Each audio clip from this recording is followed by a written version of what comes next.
안녕하세요. 지난 시간에 이어서 불면증을 한방학적 관점에서 풀어보는 시간 가져보겠습니다. 불면증은 지난 시간에 심장과 많은 관련이 있다고 했는데요. 잠에 대해서 우리가 표현할 때 잠이 온다, 잠이 든다 이렇게 표현하잖아요. 잠이 든다는 것은 잠이 들어온다는 뜻인데 이렇게 잠은 나의 의지와는 관계없이 외부에서 자연스럽게 들어오는 것이라고 했어요. 내 의지대로 자려고 하면 잠이 오지 않아요. 잠을 억지로 자려고 하면 잠은 오지 않게 되어 있어요. 다시 말하면 잠이라는 것에 힘이 들어가면 안 되고 다른 생각을 하면서 나도 모르게 저절로 자야 돼요. 밥을 먹고 소화시켜야지 하면서 소화에 신경을 쓰면 소화는 더 안 돼요. 소화에 대해서 생각하지 않아야 무의식 속에서 저절로 소화가 되는 것이죠.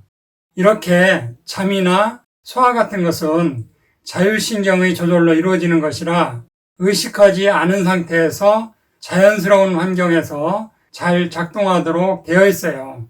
자율신경은 교감신경과 부교감신경으로 나누는데 긴장하거나 신경 쓰는 상태가 되면 교감신경이 작동되어서 교감신경이 항긴되어 각성 상태로 되기 때문에 잠은 더 오지 않게 되어 있어요. 이렇게 잠이 오지 않는다는 것은 굉장한 스트레스를 받은 것이거나 지금도 무엇인가 걱정거리가 있거나 큰 걱정거리는 아니더라도 자질구레한 이런 생각 저런 생각 잡생각이 많아서인데 이런 생각 자체가 스트레스인 것이죠. 상담하다 보면 본인은 스트레스도 없는데 불면증 때문에 힘들다고 하는데 이러한 잡생각도 본인한테는 스트레스인 것이죠.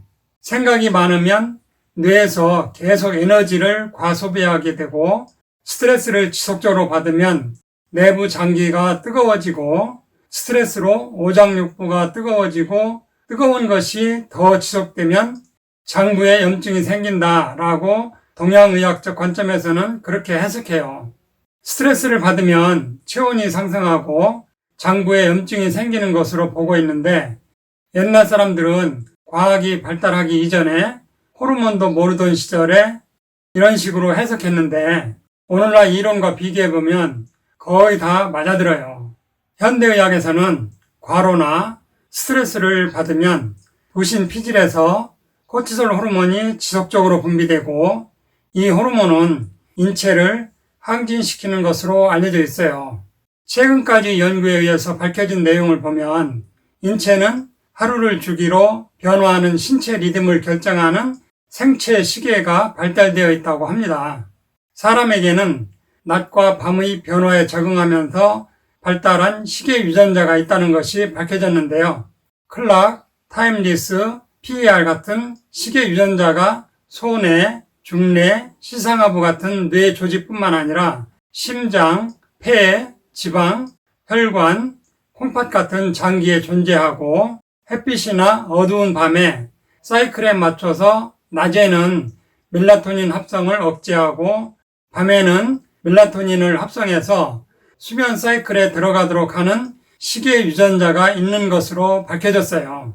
또 실제 코티솔 호르몬 분비도 하루 중에 일정한 사이클로 분비되는데 코티솔 호르몬은 아침 6시에서 8시경에 분비량이 늘어나면 우리가 잠에서 깨기 시작하고 오후 밤이 되기 시작하면 코티솔 호르몬이 줄어들면서 잠을 자는 리듬을 타게 되는데요. 한방학적 관점에서 보면 지속적인 과로나 스트레스를 받으면 심장이 유난히 뜨거워져서 불면증이 오는 것으로 보고 있어요. 심장이 뜨거워지면 심장이 빨리 뛰는 심계 항진이 될 수밖에 없고 실제 스트레스로 코티솔 호르몬 분비가 늘어나면 체온이 올라가게 되지요.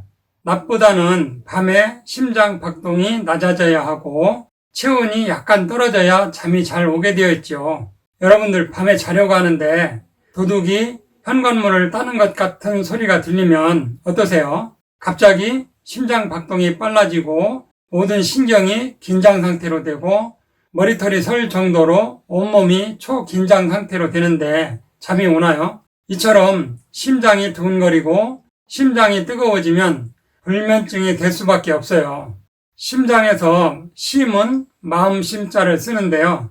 심장은 곧 마음이라는 뜻이고 모든 것은 마음먹기에 달렸다고 하지요. 강도나 살인을 하려고 하면 보통 정상적인 경우라면 마음이 컨트롤해요. 이런 행동은 나쁜 행동이니까 하면 안 된다. 마음이 컨트롤하기 때문에 마음이 우러나오는 심장은 오장육부를 다 컨트롤하는 장기라고 해석하고 있어요. 그런데 같은 스트레스를 받더라도 불면증이 심한 사람도 있고 그렇지 않은 사람도 있는데 그것은 혈 부족과 관련이 있어요. 예를 들면 똑같은 자동차라 해도 냉각수를 충분히 보충하지 않은 차는 장시간 운행 시 엔진 과열로 차가 퍼져서 멈출 수 있지만 냉각수가 충분한 차는 장시간 운행해도 엔진 과열이 쉽게 일어나지 않는 이치와 같아요. 혈액은 혈관을 따라 전신을 돌면서 체온을 전달해주면서 적당한 체온 유지도 하지만 너무 과열된 심장이나 장기들을 식혀주는 냉각수 역할도 하는데요.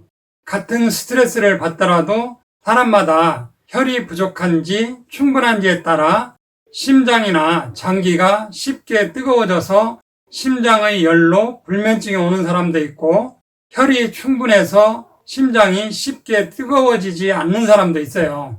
따라서 불면증이 있다면 이러한 체질적인 요소를 따져보고 심장에 열이 많으면 사망사심탕이나 황련해독탕으로 열을 꺼주기도 하고 혈 부족까지 있다면 원청음이나 육미를 합방하기도 하고 심장에 혈을 보충하는 천황보심단도 쓸 수 있는데요. 이외에도 많은 처방이 있어요. 한방은 체질의학으로 처방은 개인마다 다 다르기 때문에 무조건 쓰면 안 되고요. 자세한 상담이 필요하고 이와 더불어 망가진 세포를 교정하는 세포교정요법을 병행하면 불면증 개선에 많은 도움이 됩니다. 지금까지 들어주셔서 감사합니다. 도움이 되셨다면 구독과 좋아요를 눌러주세요. 이상으로 오늘 천약사의 건강과 약 이야기는 여기서 마치겠습니다. 감사합니다.